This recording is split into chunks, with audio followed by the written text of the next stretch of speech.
आप सुन रहे हैं DG Amit music mafia, Amit music mafia, Amit music mafia, Amit music mafia. Navratra के आगमन हो गइल बा, जगह जगह पर पंडाल धराइल बा, मैया सबके घर आ गइल बड़ी, कितना नीक लगता रे बाबू।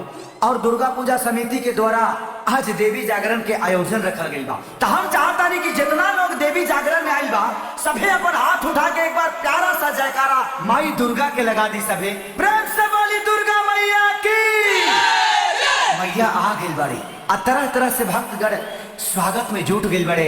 यही का एगो भक्त अपना मेहरारू से कहता रे, का कहता रे कैसे कैसे कि अपना मोहलिया से निकल हरी सबके मम्मी सूत गइल का मास्टर।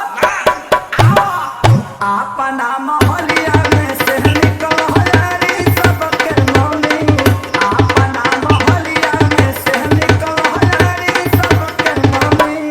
खीरा थवा खड़ा भइल गौआ के आरी, तैयारी कुछ कोई खीरा थवा खड़ा भइल गौआ के आरी, तैयारी कुछ पहिले नहीं। सबके अलग अलग भाव होला। एही भाव में हमार भौजाई भैया से कहत रहली हो, ए राजा जी तो भैया कहलन है कि का हो। तो देखी ना कितना भाव में और कितना प्यार से कहत रही कि पूजा के कला तैयारी, आई गईली हो देव के दुलारी। आई पूजा के कला तैयारी, आई गईली हो देव के दुलारी। बेल कम कर, बेल कम कर, अइली क के सेरा सवारी स्वागतम कर, अइली क के सेरा सवारी स्वागतम कर। ए मास्टर, हमरा कहे के बा कि जितना लोग अपना सर में गमछा बंधले बा सब लोग एक बार खोल के लहरा दे और तनी बता दे कि मैया रानी कौना चीज पर झूला झूलेली, कौना चीज पर। एक लमर आजा कि झूमेली झूम झूम हरी हरी नीलिया।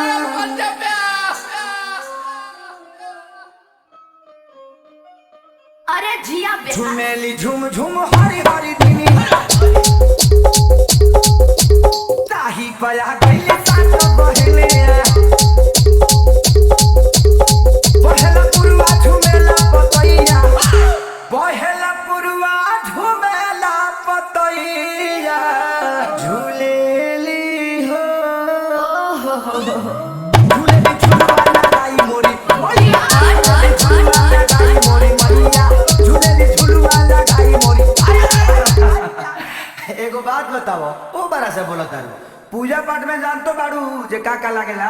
कुछ नहीं जाना थी। सब जानता ने दिया ढक्कन गाई। ए ऐसे ना चलता हैं? गा के बताओ, पैसा लेले बाड़ू हैंगा थोड़ी गा। सुनी होई दिया लागी ए पिया, दिया लागी औरी ढक्कनियो लागी हो।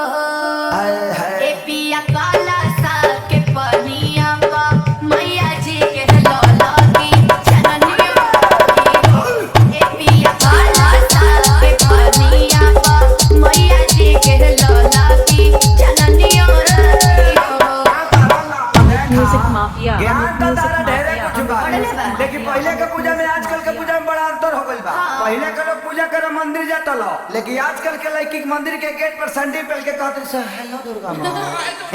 औरी का मोबाइल ले तारी सो आ मुंह चोंगा लेखा बना के कहते सो कि मैं हूँ और ये मेरी माँ है और यहाँ पूजा हो रहा है। तो फोनवे में घुस जी। खैर छोड़ा, हमनी के काले में देवे के बा। आवा अरे खा जा प्याज। अखिल सिखे सारी पकिरपा महतारी, बनैले हो रही हाना तो जैसे अढ़ौलवाया बनैलू वैसे बनैले हो रही हाना, तो जैसे अढ़ौलवाया बनैलू वैसे बनैले हो रही हाना।